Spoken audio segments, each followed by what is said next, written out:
মুসলমানদেরকে আল্লাহ পাক হাসরের ময়দানে বিচার দিবস পালন হওয়ার পরে আল্লাহ পাক প্রত্যেকের হাতের মধ্যে একটা চাবি দিবেন। তবে হ্যাঁ, যারা নামাজ পড়ে নাই এদেরকে না, যারা নামাজ এদেরকে চাবিটা দেওয়ার পরে তারা জিজ্ঞাসা করবে, আল্লাহ এটা কিসের চাবি? আল্লাহ বলবেন এটা জান্নাতের চাবি। আরো জোরে কোন না, এটা জান্নাতের চাবি। কিসের বিনিময়? কয়টা নামাজের বিনিময়। রাসূল বলেন মিফতাহুল জান্নাতিস সালাহ, নামাজ হলো বেহেশতের চাবি, চাবি ছাড়া তালা খোলে না। আল্লাহর হাবিবের হাদিসের মধ্যে বলেন আউয়ালু মা ইউহাসাবু বিহিল আবদু ইয়াউমাল কিয়ামাতিস সালাহ।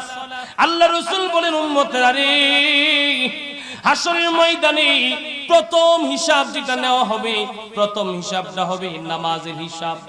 নামাজের হিসাব, যার নামাজের হিসাব ভালো তার সব হিসাব ভালো, যার নামাজের হিসাব ভালো না তার